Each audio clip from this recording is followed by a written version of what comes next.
Here we are, back again, season 7 of Split the Difference. I'm your host, Jesse. Today we have the horror Hope.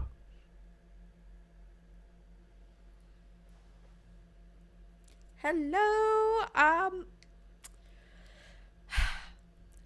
For murder being in the title of the film we're doing today, I think you missed the point. All that scary. We also have the Pitchmaster General, Seth. How are you doing? They keep rebooting movies, and we're going to keep talking about them. That's the promise. Yeah, got it. It's endless content for us. Today we're talking about Murder on the Orient Express, the original film directed by Sidney Lumet from 1974 versus the 2017 remake. 2017. That's right. I was about to, from Kenneth Branagh. Yeah. So, Seth, you adamantly defend. Yes. As Seth. Yeah. I had to. Seth's got the mustache. Had to curl it for this one. Mustache. Yeah, I can't do that. My hair just doesn't do that. But Seth, you adamantly defend this remake. You had never seen the original, so let's start with you. Oh boy, what'd you think? Okay, it's funny having only seen the remake. I often questioned what gave Branagh the audacity in that film to give the presentation that he gives of this character. Having seen the original performance now, hats off. Holy shit. This is like the quintessential, like I feel like I'm seeing the inception of so many detective tropes happening here within what might be one of my favorite performances of the year, even though it's from 1974. Does that still count? Is that? Yeah, it counts. Yeah, sure, okay, all right. Yeah. No. What an Sure, absolute three-pointer. This 74 version. I might have to watch it again. Like, truly, this is one of the Split the Differences where I'm like, I'm ready for round 2. Let's do that one again. Yeah. Yeah, I've never read any Agatha Christie. I don't know anything about Hercule Poirot. I've never read any Agatha Christie. So I didn't know that this was actually like a super long-running series. I just knew of these movies. Yeah. I had no idea. Yeah. Oh, yeah. Hope, what about you? Agatha Christie is like the quintessential like murder mystery writer of her time, and like there's so many stage plays and everything that she's done. Wasn't the character from Murder, She Wrote based on Agatha Christie? Yeah. Yeah.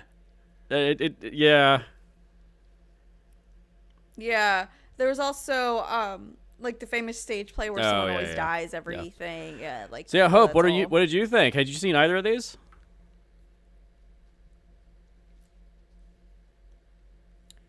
So I had not seen the remake, but funny enough, I'd seen the remake of like Death on a Nile and The Haunting in Venice, but I just hadn't seen the first one for some reason. I saw Murder on the Orient Express, the original, eons ago. So it was kind of like watching it again for the first time when I watched it again. And I would say I really do enjoy the original more than the remake, a lot more. I think even the setup, like I like took in my mental notes. So one of my favorite things was the opening sequence of the first movie, like how all the newspapers and like everything just like set it up. Yeah. So we get like more background story to what the murder is supposed to be, not some random joke where he's like, oh, a priest, a rabbi, and a I definitely agree that the setup in the remake, it's nice to see like the ending of one of his previous adventures, but it has nothing to do with the main story of what happens on the train. Yeah. Whereas in the original film, the setup sets up the backstory that is going to be the catalyst for the events that happen on the train. Yeah, that was my big note. Is like the opening is totally different in a worse way. And you get and like Yeah. you get more connected to the characters that way because you have the backstory, not some random Yeah. Yeah. thing. I really.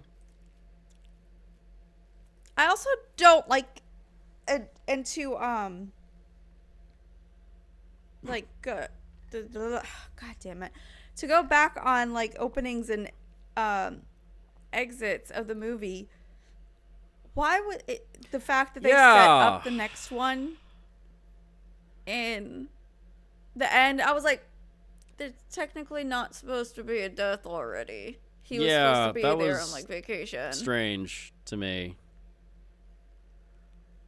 So why is he going there for a death that hasn't happened when originally he was Yeah, there they for call in this one guy vacation. all the way that far from the Nile to go and carry over into the next one. They need him. There's no other investigators on the planet. No, but the thing is, in the movie Death on the Nile, it's literally set up. Oh, hey, I'm here on vacation. I've never seen Death on the Nile. I didn't. I heard the reviews were were bad. Yeah, I heard the reviews were bad. It was I only stupid. defend one of It these. was stupid. But literally, so when I saw that, I was like, so you set up. But, the like, mo- if we we're could not go even on and talking on about that. how We're talking about Death Murder on the on Nile the and Haunting in Express. Venice. I mean, I've heard Venice is a much better film than Death on the Nile. Yeah. Are they still doing Yes. these? They seem I like like that they're a pretty lot cheap more. to make. Branagh is a Agatha Christie diehard, like Yeah. deep fan diehard. I think he would keep making them as long as they're willing to keep giving him money to do it.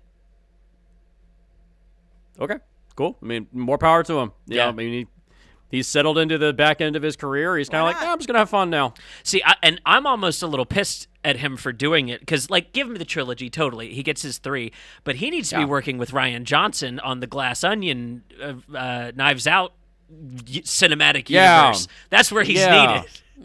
Yeah, you could have made Glass Onion a much better movie if you were involved in that. I didn't care for Glass Onion very much. Really, dude? I love a movie that's all about Elon Musk having a tiny dick. That's just, it's awesome. That's great, but it's low hanging fruit. I don't. We're living that right now, dude. Totally different thing. We're not getting into it. Yeah. Albert Finney as Hercule Poirot, dude. He's What a the only performance. actor that has ever been nominated for an Oscar for that performance of that character. He's the only actor. Wow.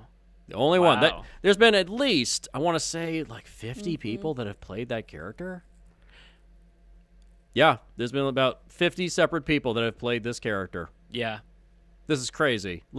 And he's the only one that has ever received any kind of award recognition And for portrayal in film. And you know exactly why. He knew to commit so deeply that he's got a mustache cover for himself when he goes to Oh, bed. yeah. Listen, that man knew that's the Yes. depth that character needed, that he genuinely thinks about upkeep of his mustache at night. Yeah. Mm-hmm. Yeah. That I saw that when I first saw that in the film. I was like, who makes He's- that? Like, Listen, Every who detective has really an makes an those? eccentricity. If Sherlock Holmes can have his cocaine addiction and Jack Reacher can have his coffee addiction, I think that Hercule Poirot can have his mustache grooming addiction. It's so French. No, like that's fine, but like He did he have that absolutely. custom And he's made? probably got You know what ones I'm for the saying? different Like- lengths that he keeps his mustache. I bet he's got Oh, a yeah. couple of them. I would not doubt it. Yeah. So, going into the original, the big thing I love about it is just the simplicity of it. It is just a basic investigation. There's no action. There's no fight scenes, which is one thing that bothered me in the remake when Josh Gad is. Yes. By the way, I think this movie officially makes me hate Josh Gad. Yes. He Oh, really you makes didn't me hate. before? I do now.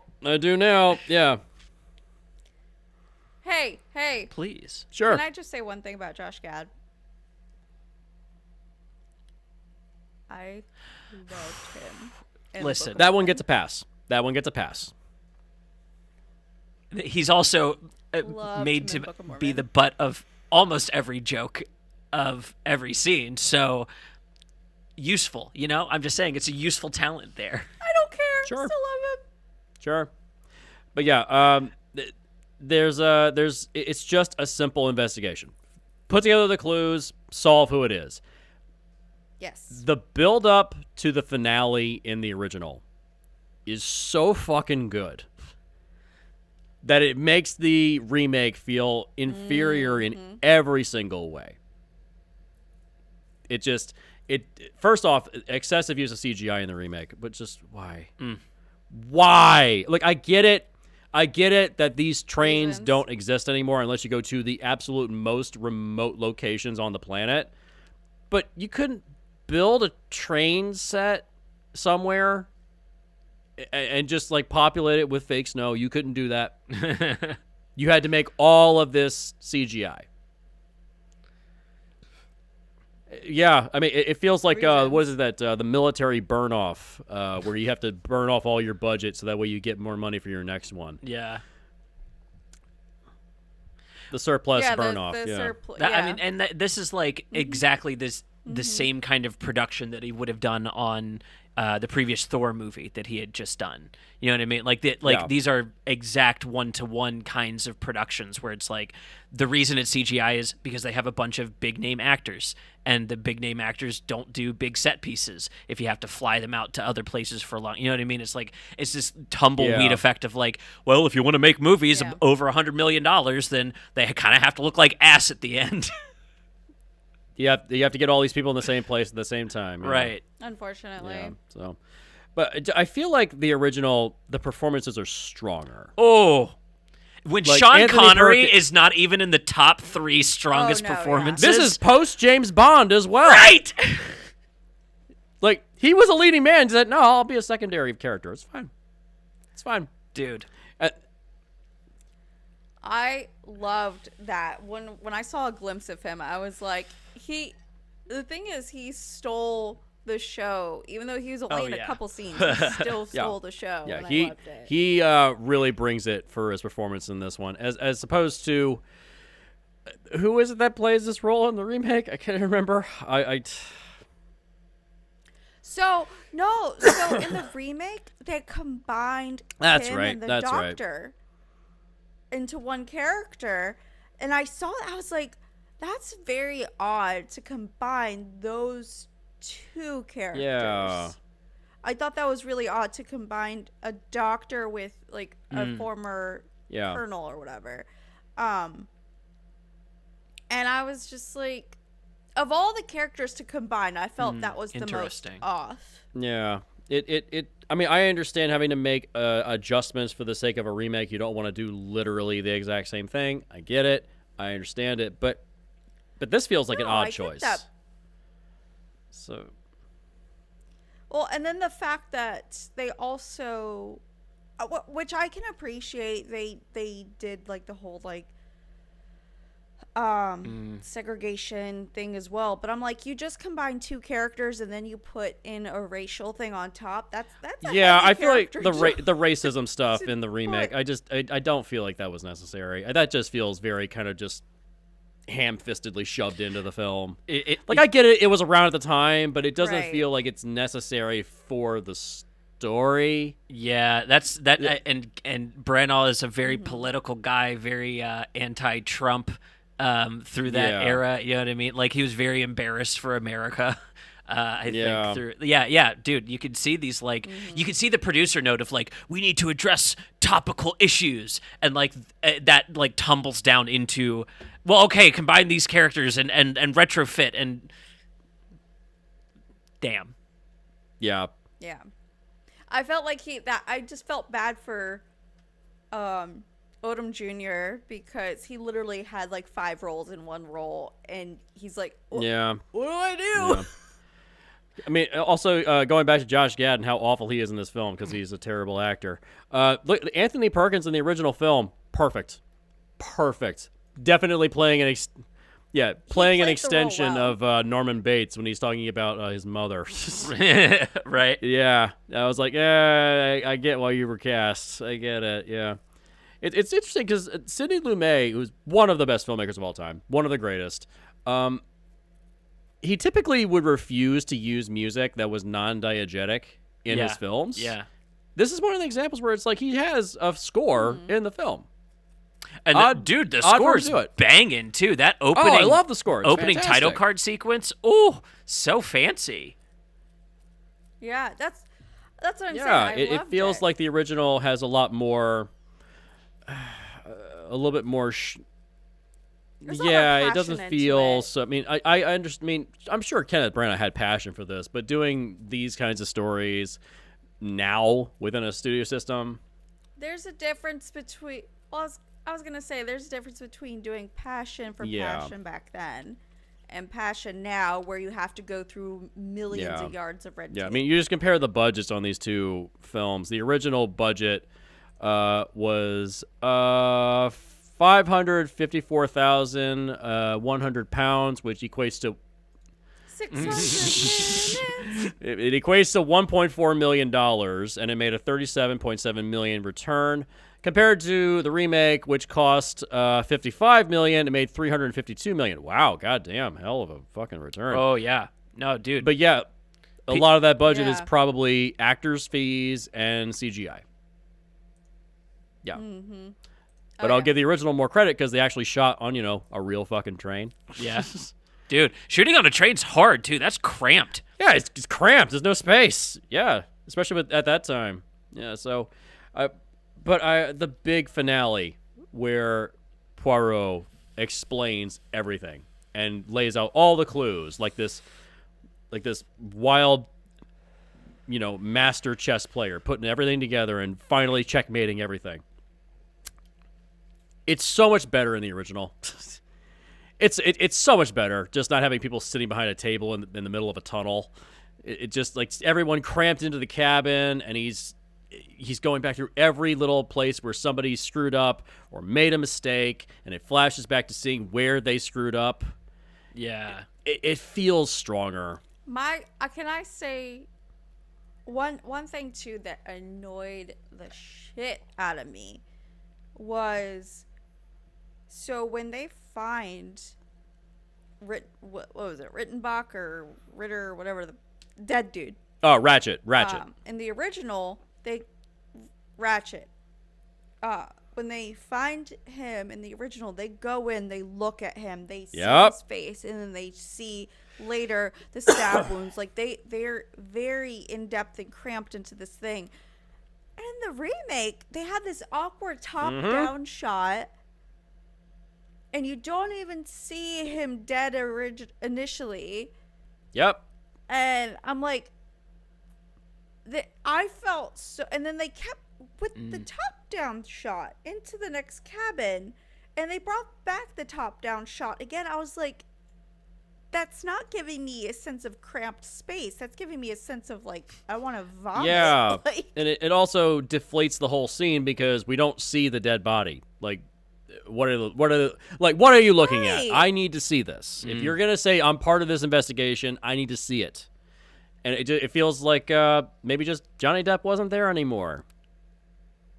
Lost the actor, or maybe he didn't show up on set because he was drunk in his trailer. Who knows? Was this around the time that everybody was kind of like pushing themselves away from Johnny Depp? Yeah, I mean, he had gone through a wild turn post Pirates trilogy, right? Like a bunch of just absolute bombs after that.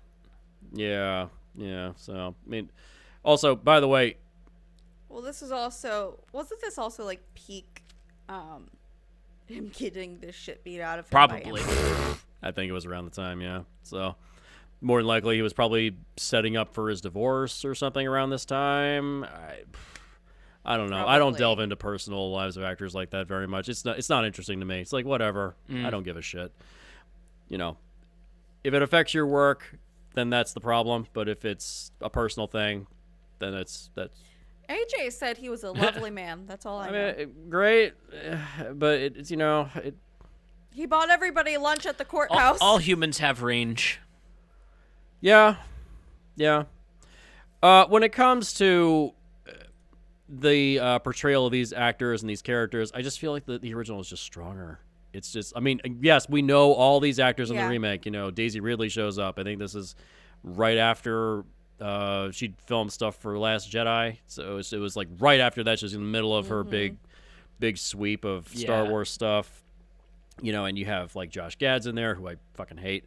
Willem Dafoe showing up. Like all these. But he's coming off of Josh Gad was Yeah. coming off of That's Frozen. right, yeah. So he was big at the time, and Willem Dafoe's in here, and there's like all these actors are great, but it just feels like I don't think the chemistry is quite there. It just doesn't feel like Daisy Ridley fits into the same space as Michelle Pfeiffer. I don't know. I don't know. Seth, what? Hey, Willem Dafoe, Yeah. great. Dame Judi Dench, fantastic. Love her. Everyone else, sure. Yeah, great. Yeah, why not? Seth, what about you? What's the biggest flaw you could give the to the remake, and what was the thing that stands out as a huge positive in the original? Okay, so you guys kind of went into it a little bit earlier with the added context that we get in the original film. So there's a big complaint about this story in general, and with Poirot stories in general. Is it that all these characters know each other at the exact same space, and they all have them in the same place at the same time, and it's very convenient? Okay, no, it's not that. It's that Poirot is conveniently falling into situations. Oh, yeah. You know what I mean? Yeah, It's well, like, imagine it from their point of view. You have planned this elaborate, perfect, justified murder. And then, suddenly, the world's greatest detective is fucking on your train. This detective shows up. yeah. It is very convenient. It is very, very convenient. Yeah. The remake decides that it's going to ride that convenience and say, you know what? Let's just make that it.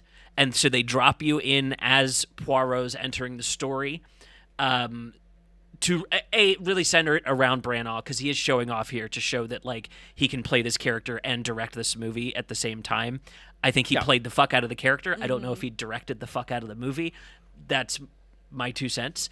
But I think he leaned agree. in on the complaint, whereas the original decides to like give that context and say no, let's make this make a little more sense, so that by the time the audience figures out, hey, it is kind of convenient that all 12 people are right here for him to accuse and then exit.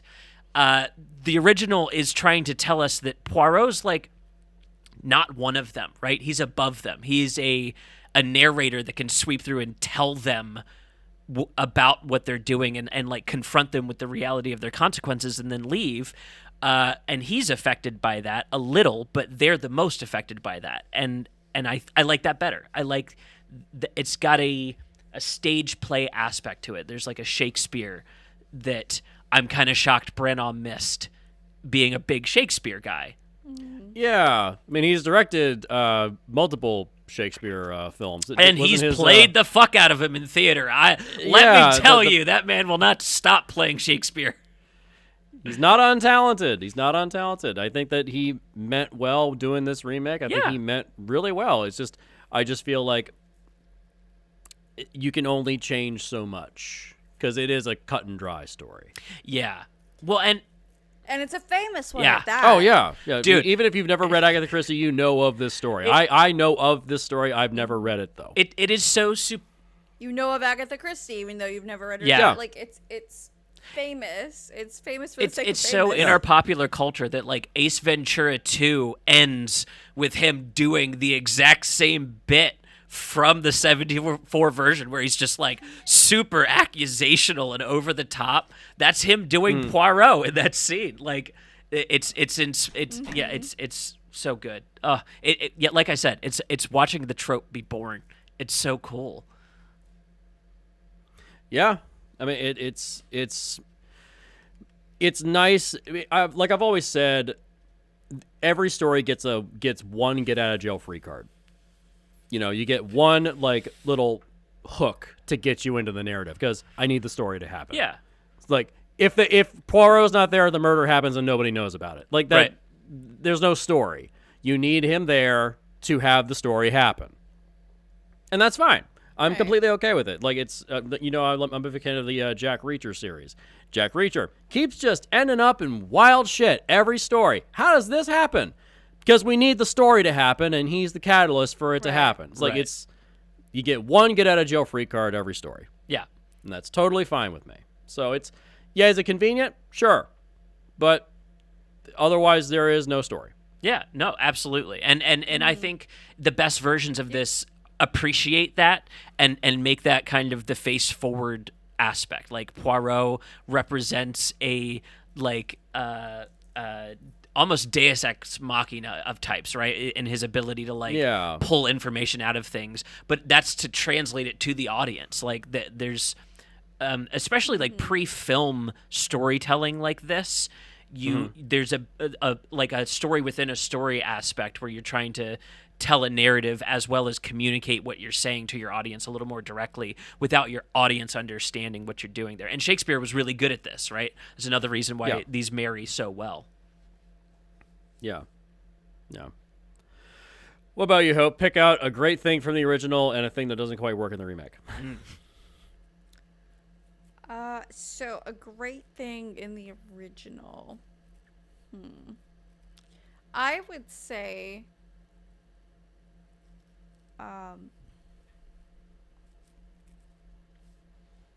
actually, we're going to go with Michel Bouc's character. Okay. How in the original, he's like the same age as Poirot, and like you could see that they're friends, but he's not necessarily like a douche, kind of like how he is in the second film. Yeah.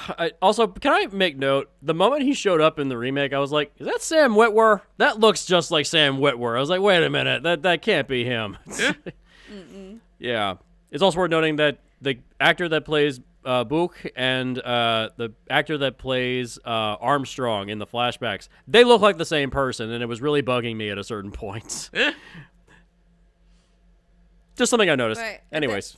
But that was one thing. And I loved how in the original he was like, "Oh, well, then he's the killer." And he's like, no, it's fine. And like every 5 seconds, he's like, "Then he's the killer." Yeah. No, it's not the so He's I so like ready the to back end and- the investigation. Yeah. Right. So I loved the back and forth Yeah. they had in the original. It felt a lot more genuine in the original between Hercule and Bouc.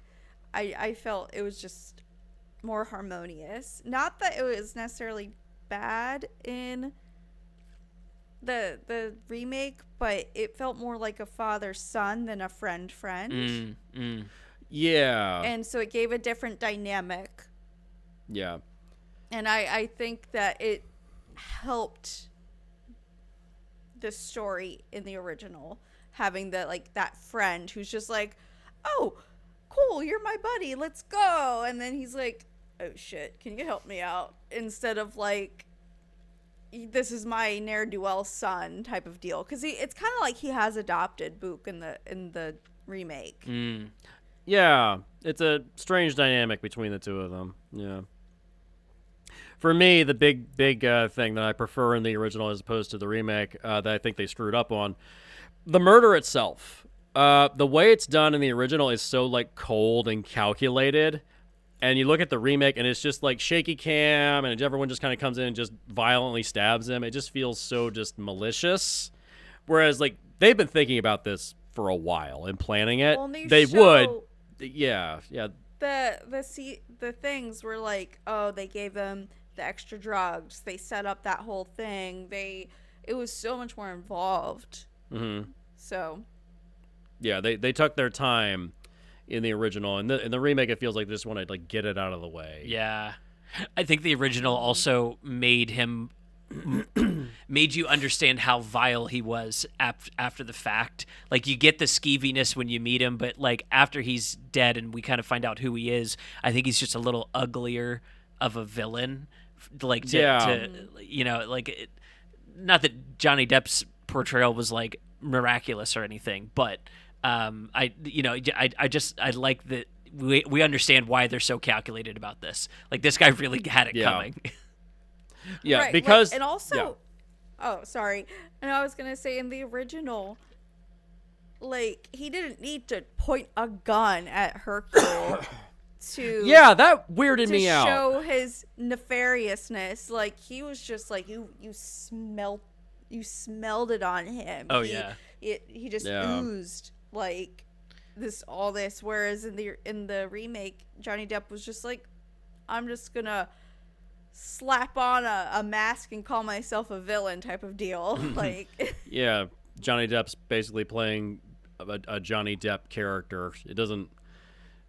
Yeah, it feels like the sleaziness in the remake doesn't. It feels kind of off-putting and weird, but in the wrong way. Yeah.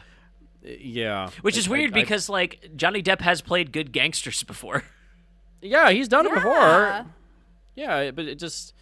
I think clearly because he was going through his personal problems at the time, I think he just wanted to get his just stuff shot and affected get him. out. Yeah, it just affected him. Yeah, so. I mean, I know we're dunking on the remake a lot, and we're praising the original. The remake is by no means bad. It's Oh, well no. shot. It's good. It looks good. It's just there's just this level of excess to the movie. Like, all these big name actors that were hot at the time. There's a lot of CGI. Like, also, can I just say, I am sick of seeing too many crane shots in movies. I'm really getting a little tired of it. Is that from personal experience, Jesse? Partially, yes, but it just feels like such a cliche to put a camera crane to look at everything. Like, can't you do stuff on the ground, Dude, well, and that's Like, what drones it's a are for detective now. Our drones Yeah. can do all that now. We really don't need to be doing all that.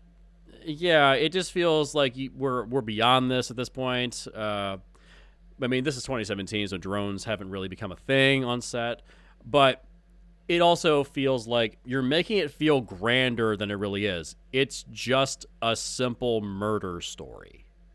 It feels too big in the remake. Like, the fact that the original takes place in the middle of where the train gets stuck. It's in the middle of a gulch, and it's just trapped there. Whereas in the remake, they're trapped on the side of a mountain looking down on a wooden bridge. Yeah. And it just feels huge. It feels too big for what it is. It's supposed to be yeah, an intimate thing. The murder was intimate. They're in an intimate setting. It's supposed to be it's supposed to be an intimate thing, and again, I agree with you. It was too grand, but I also will say you can't blame the remake for that, because look where we're at in 2017. Like, look at the films that came out that year. Look at everything that came out the year before and the year after. Everything is just such on a huge scale level. I mean, so it's like, oh, well, we have to compete with this big ass shit.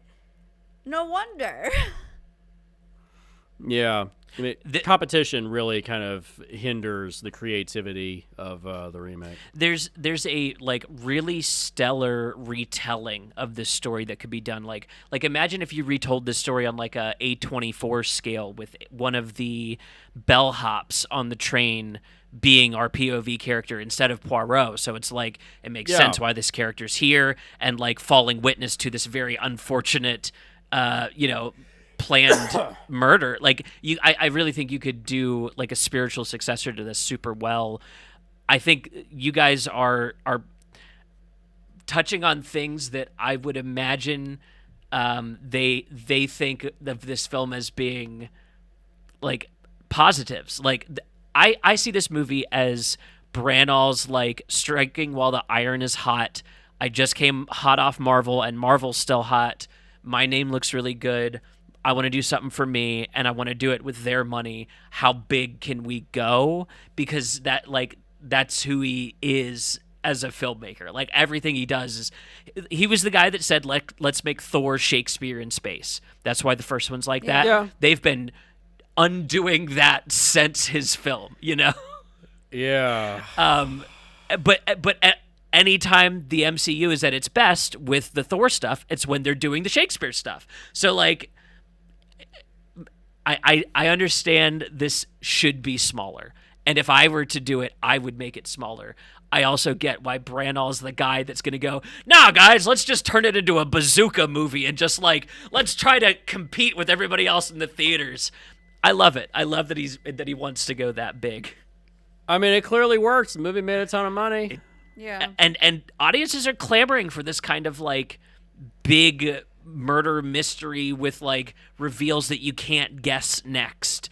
I think people really enjoy that. That's why Knives Out did so well. Yeah. I mean, it's also what's that show that's on Peacock that Ryan Johnson does, Poker Face? Poker Face. I just started watching that recently. It's really good. Yeah, I heard it's That good. or Yeah, I just don't Only have Murders Peacock, in the unfortunately. It's, I pay for or- enough streaming services. It's a road show about Columbo, basically. That reminds me. The ending of the original film feels like what's that beeping? Might be something in the kitchen. Okay. Anyways, so the ending of the original film, you know what it reminded me of? You ever seen Lady Vengeance, the Chadwick Park's third in the Revenge trilogy? Oh. Where all the families of the victims that know that this one guy horribly damaged these families. Yeah. They all gang together to gang murder this guy, and they just team up, and they just each take their time to just violently torture this guy to death. Oh my God. Yeah, Lady Vengeance is really good. It's not my favorite of the Revenge trilogy, but it's really good. Yeah, it reminded me of that. Whereas the remake just feels like I don't know. I'm not a big fan of the way they did the murder in the remake. It just feels too just sloppy. Personal preference. Yeah, just a little janky. Yeah. Well, quick question: does Death on the Nile and Haunting of Venice are they worth watching at all? I would The say remakes? personally, I would skip Death on the Nile. I've not seen the third one, so I won't speak to that one. It sounds like it's good from what I've liked understood. Death on the Nile was silly. It was a little silly. Okay. So all it was that Gal Gadot's in it, and I think I've grown to hate her as an actor. Yeah, she's not adding a lot. I'll put it that way. Yeah, I can't tell if she's a bad actress or if she just keeps getting bad scripts. I can't tell at this point. Who will know? You know what I mean? Can you imagine her saying yes to like some kind of $2 million indie film? I don't see it. No, I don't see that. No, I don't see that. Yeah. Well, kind of running out of things to talk about. I mean, it's not the most dense film. That's the thing, is that there's not really a mountain of things to dig out. We could do a little list section of stuff we like. I'd love to hear some of Hope's loves. So, things we liked in the film. Things we like, a list of things that we generally liked. Seth, why don't you start us off? Yeah, oh my God. So from the top, I would have to say the mustache cover would be my number one. That's like, I'm never gonna forget that. It's just such a great little bit. Number two, I love the 12s. He has such a poetic line about the iron hand striking at 12 and then calling out the 12 guilty members and the 12 members of a jury to find a guilty verdict. And I loved that imagery in the original. That's a big show up. What a great little scene. Yeah, playing with numerology a little bit. Yeah. What about you, Hope? I think again, I'm going to go back to the original with how they opened it up. You know, I loved the whole backstories in the newspapers and everything. Like, I just really thoroughly enjoyed that. How did they do some of those And- sequences too? Like the newspaper into the video in the 70s. That had to have been so hard. Yeah. That's what I'm saying. There was so much more involved than just like whipping up a newspaper and whatnot to it. It was beautiful. I truly did enjoy that, especially to how simplistic the rest of the film was. It was like a huge juxtaposition, and I just really liked that. And that's got to be my biggest takeaway from the film. You know, like it hooked me from the beginning. Enough said. Yeah. Excellent. Yeah. For me, it's Albert Finney's performance in the last act, where he puts it all together, and he just has this massive diatribe just going on and on and on. It's like a fucking monologue, and he's just putting it all together, and he's going back and forth between all the actors, and he puts it together like that. The N is the H is actually a Cyrillic N. It's just like all this stuff. Perfect performance. And also, by the way, it ends where it is supposed to end. Yeah. They solve the case. The train leaves. Done. There's not another 15 minutes dragging out the end of the film so we can set up the next one. Cinematic universe-itis, man. We had it bad back then. Oh, God. Never knew we'd have to pay the price for that. Jeez. But yeah, I genuinely think that the original is one of the best mystery crime films ever made, and I think that the remake is a pale imitation. It's not bad, but it's not great either. If you're one of those people that just can't sit and watch older movies, sure, the remake will do just fine. It's fine, but I would never say that it's better than the original. I'm sad for people that just can't watch older movies, though. Yeah, like you're missing out on so much. I'm just sad. I know so many people who are literally like, oh, if it's past like 80s or 90s, they're like, no. And I was like, really? You know, the original Star Wars was like 78, right? Well, that doesn't count. Right. 77, if I can correct that. 77, yeah. But yeah. You know what I meant. I know. So yeah, there it is. Original, great. Remake, it's fine. It's fine. Do you feel enriched for having seen this original film, Seth? Oh, absolutely. No, yeah, I definitely feel like I've ironed out a large wrinkle in my in my uniform for filldom. Yeah. So I'll go ahead and announce our next episode. We're doing the original Godzilla versus Shin Godzilla. And we won't mention Godzilla -1 at all. I promise. No. Well, you just did. So yeah, we're gonna bring. Well, that this up. doesn't count in this one. Yeah, Godzilla versus Shin Godzilla. I mean, there's people are gonna ask, well, weren't you gonna talk about the American '98 Godzilla? No, there's no point. That is not Godzilla. That's Zilla. That's Zilla, and he gets killed in Godzilla Final Wars within about 3 seconds when he shows up, and it's awesome. So yeah, Godzilla's coming up next. Thank you guys. Thank you for taking the time out of your days to talk about a little crime mysteries with me. So fun, yeah. Always fun. Always fun. And with that, good night. Kaiju. Good night.